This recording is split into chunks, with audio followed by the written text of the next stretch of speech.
The story of Robert Davila. You know who that is? No, you don't, because I do. 3 months ago, I gave khutbah in Fort Worth. I haven't been to that masjid in 4 or 5 years, and they invited me for some reason, and I went.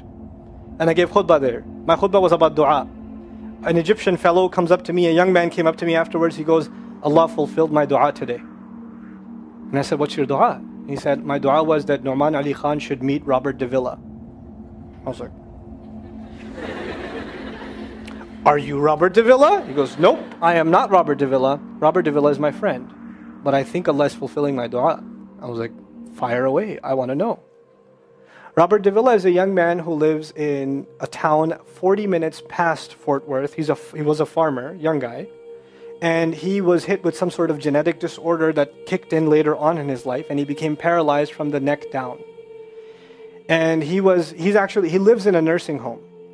Most people in that nursing home are 90 years, 100 years. They're really, really old people. And then there's, his room where he's paralyzed neck down. He's the only 30-something-year-old that is in the nursing home, okay? And he's been in that nursing home for the last 10 years. His family got a computer for him that's voice activated, so he can give voice commands, put a headphone on and Google stuff and search stuff so he can surf the web and find information.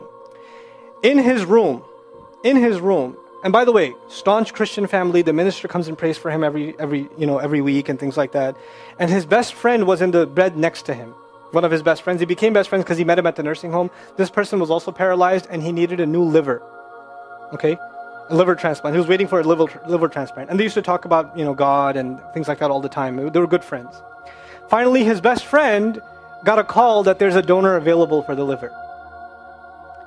So he's so excited. He goes, Robert, I'm going to miss you, but I'm going. I've got a donor. So they take his friend and they go into the operation, and his friend died at the operating table. Now his friend, who's also a Christian, the deceased friend, his sister, took one of the amulets of his friend, a crucifix, and she gave it as a gift to Robert. This is a reminder of your old buddy. So he hung it on the side of his hospital bed. Robert Davila lives a pretty decent life in there. The nurses take care of him. He's a happy guy. And one day he goes to sleep and he sees a man in his dream. That man says his name is Muhammad. And he says, pointing at the crucifix, God did not send messengers so they would worship the messengers. God sent messengers so you could worship God. And Jesus was just a man. He walked in the markets and he ate food. He walked in the markets and he ate food, and the dream stopped. He only knows that Jesus was just a man. He knows there's a man named Muhammad that said that to him. He said that messengers came so people could worship God and not the messengers. This is all he knows. So he starts Googling Muhammad. He finds Islam. He takes Shahada. When he takes Shahada, he wants to learn about the Quran. So he goes on these chat sessions and finds somebody needs to teach me Quran. He finds a brother in Egypt that he gets together with on Skype to try to learn Arabic. Learn the Arabic alphabet. Once he learned the Arabic alphabet, he learned to recite the Quran. He memorized 10 surahs from his hospital bed. Then he said, I'm beginning to memorize the Quran and I'm beginning to learn about this prophet, but I need to understand the Quran. So he starts Googling how to understand the Quran. And for some reason, he ends up on my videos. And he starts watching my stuff. And he watched almost everything. And then here's the kicker. In the nursing home, there was an Egyptian fellow that used to come in and do some repair work. The Egyptian fellow has his own awesome story. The guy had basically lost faith. He wasn't religious. The nearest masjid to him was 50 miles away. So he didn't really go to Jum'ah much anymore. But he felt a spiritual void, so he started going to the church just to feel closer to Allah. Raised Muslim. He goes to the church just to feel closer to Allah. He's passing by Robert's room one day and he hears وَالْعَصْرِ إِنَّ الْإِنسَانَ لَفِي خُسْرٍ. So he walks into his room and says, Robert, what are you listening to? Robert says, nothing. That was me. And the guy says, you're a Muslim? He goes, yeah, I became Muslim. And now this friend is in shock. How does Allah guide someone in the middle of Churchtown, USA, in a nursing home, with a crucifix on the side of his bed that he doesn't even have the physical strength to move. And the guy himself says, I want to come back to Allah. So he tells him about his, the friend he found online, Nouman Ali Khan. So the Egyptian fellow starts watching my videos. And then he says, I wish I could meet him one day. And he says, okay, I'll pray for you. And after 5 years, that Egyptian friend shows up at the same masjid that I haven't been to in 4 years. And after Jumu'ah says, I think Allah wants to fulfill my friend's dua and my dua. So I said, I think He does. Let's go. So I took a few of us and we went. And we met with Robert. We had a beautiful conversation with him. And inshallah, for Eid, we're going to go to his nursing home again. The nursing home was pretty shocked. You're all here to meet Robert? I was like, yep. Why do you want to meet him? He's an inspiration. I'm like, okay, let me check if we can. And they had to call the hospice administrator and all this stuff, and then eventually let us in. And Robert's in shock. And then I meet with Robert, we're talking, and I was like, hey Robert, so I heard you memorize some surahs. He says, yeah. Can you recite one for me? So he recited Surah Al-Asr. Not one of us was not crying. We're just in tears. When somebody turns to Allah, don't worry about the means. Guidance will come. Balance will come.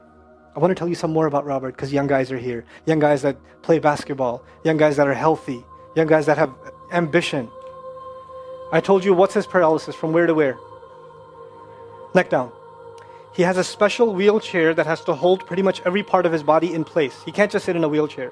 It holds his neck and it holds every other part of his body in place because he has no control over his limbs. And he has to have a special van where the wheelchair locks in so that if it goes through a bump or whatever, he doesn't, receive the shock. So he made a request. He wants to go to the Friday prayer.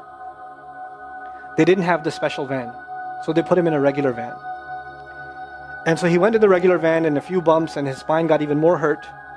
He went to Jumu'ah. He came back in excruciating pain. And they said, I'm sorry, Robert, you're no longer able to sit in your wheelchair. You're going to have to stay in your bed for the next 6 months at least. If you see recovery, then you can get back up again. I met him in that span. He had already been in that bed for 3 months already. And the reason he was in that bed is he went to the Jumu'ah prayer. And he told me about the Jumu'ah prayer. He said, I've never felt more peace in my life than I was in that masjid. And you know what I'm going to do, Brother Nouman? When I can sit in my chair again, I'm going to go to Jumu'ah. I'm going to go to the masjid because I've never felt like that before.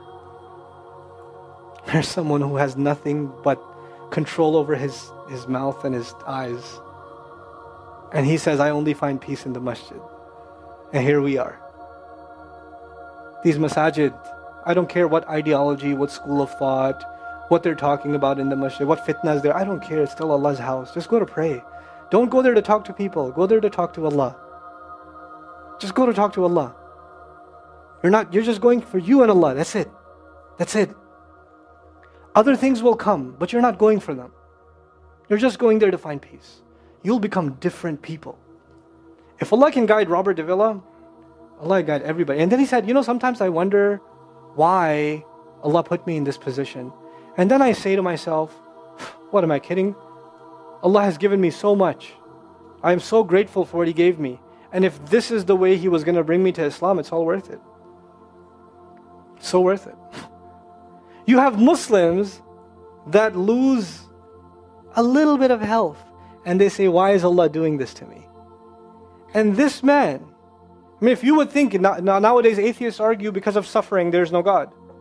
If one man has in a position to say, I don't believe in God. If there was a guy, why would I be in this position? It would be Robert Davila.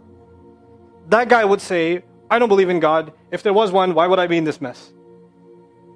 And yet he's in this position, and I've never seen a face with more nur.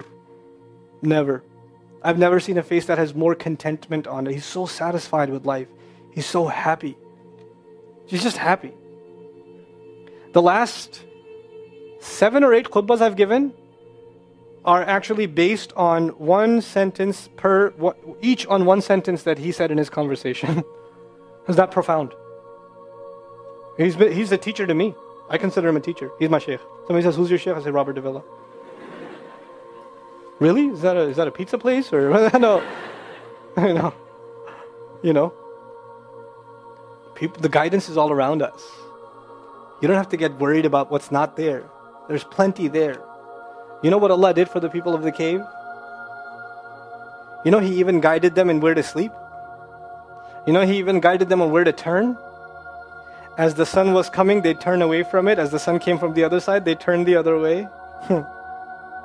Allah will guide you in your sleep when you make dua to Him. He'll even guide you in your sleep. Every toss and turn will be guided by Allah. Can you imagine? We shouldn't be skeptical in Allah's guidance. We shouldn't worry about how am I going to find balance. No, that's Allah's job to guide you. Your job is to talk to Him. Your job is to get sincere. That is the message I have for you. That is how we're going to find balance. Honestly. And if once you do that, once you become sincere to Allah, Allah will open doors. Allah will give you friends. Allah will give you teachers. Allah will give you access to resources, all of which are going to bring you closer and closer and closer to Him and to the truth and make life better for the people around you. This is really the gist of what I wanted to share with you.